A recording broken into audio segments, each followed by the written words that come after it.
Hey everybody, Tony Turbyville with Platinum. Hey, wanted to address something today that I just keep seeing pop up over and over again that is a complete misunderstanding about how the rules work. And the context is this. I was on Facebook in a group I'm a member of, and somebody said, hey, you know, I went to look at this place for mom and I can't believe the price, but I can't get help because mom has $175,000 and she can't qualify for Medicaid until we've spent all that because, you know, we didn't do it 5 years in advance. To which I replied, well, you know, respectfully, not quite true. You can exchange the countable assets for non-countable, you know, and she can qualify because she can only have 2,000 accountable assets, but that doesn't include non-countable and exempt. Somebody then piped in and said, well, you know, hey, respectfully, you can't qualify for Medicaid unless you've done it 5 years in advance. Basically, I don't care what you said. To which I said, you know, respectfully back to you. Number one, I didn't suggest she give it away. I suggest she exchange it for countable, for non-countable, or exempt. But number two, there are circumstances in which you can actually give assets away, even though it hasn't been 5 years by the time you apply for Medicaid. In fact, you know, it can be you do it today and qualify tomorrow. So, for example, if you have a child who, or let's say you're the child, you lived with your parent for 2 years immediately prior to her entering the nursing home, and you living with them delayed their entrance into the nursing home, then they can transfer the home to you, no problem. Doesn't interfere with benefits. Same is true if there was a sibling who lived with them for 1 year and had an ownership interest in the property. In that case, your parent could transfer it to your aunt or uncle, no problem. Thirdly, and there's a couple others, but these are the big ones. Thirdly, you can transfer, or an applicant can transfer assets to a disabled child, adult or minor, in an unlimited amount, and doesn't matter what type it is, if they are determined disabled by Social Security. Okay, so if you're collecting Social Security disability and the child of someone in a nursing home, the person in the nursing home or wanting home health care or assisted living under Medicaid can literally write you a check for $1 billion today and they would qualify for Medicaid tomorrow. And you say, wait a minute, that doesn't sound right, doesn't make any sense. I get it, it's just the rules. And by the way, that particular rule is good in all 50 states, as well as the home I explained. But then thirdly, I said, but still, I didn't recommend she give anything away. But let's talk about giving away something in less than 5 years from the time you apply. You can do that. It will create a penalty period, but if you understand how that penalty period works, you can use it to your advantage. So let me try to give you an example. Let's suppose that we have $150,000, just for talking purposes, okay? And let's suppose the divisor is $10,000 a month that the state puts out to determine a penalty period. So what they do is they look back 5 years in time and they say, did you give any money away that wasn't a qualified transfer like I just explained with disability and homes?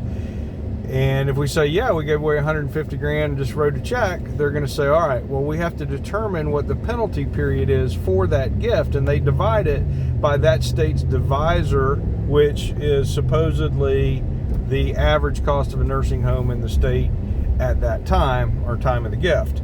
So we gave away 150. We're saying it's $10,000. You divide it out. It's a 15-month ineligibility period. Okay. So, ineligible for 15 months. However, if we're ineligible, that means that we're going to have to pay pay the bill to the nursing home. So let's say that the mom or dad has $2,000 a month in income that's going to need to be paid to the nursing home. That means we have to contribute $8,000 to go with the $2,000 in income. assuming a $10,000 a month bill at the nursing home, right? So $10,000 bill minus $2,000 income equals $8,000 that we have to use from the money that was gifted to pay the nursing home. If we do it correctly, then we get a credit for returning part of the gift. So if we take $8,000 and we divide it by 10 grand, that's 0.8. So we just reduced our 15-month ineligibility period by 0.8 of a month. Okay, because we return the gift, and when you return a gift, they give you a credit for the for the part that was returned. So here's what happened if you think about it. We originally had a 15-month penalty period. We're now past a month in the nursing home, and we've paid back $8,000. So a month went by on the calendar, and we got a reduction of 0.8 months in the penalty period. So for every month that goes by, we're getting credit for 1.8 months against the penalty period. So when you work it all out, it's going to be that we had to give back about probably around $70,000 of the $150,000, but we got to keep about $80,000 of the $150,000. Now, there's a lot of strategies, especially in Florida, that you can do that are way better than that. Way better by, exchanging countable for non-countable or exempt. But in all 50 states, done correctly, you can use the strategy that I just explained. Now, I'm not saying you should or shouldn't. I'm not an attorney. I can't tell you whether you should or shouldn't. But what I can tell you is that will absolutely work, and I can get that through the application system 100% of the time. So for the people who think it's too late and they just have to spend all the money on nursing home or long-term care, I'm here to tell you flat out that is not correct, and I don't care who tells you differently than that. They're wrong.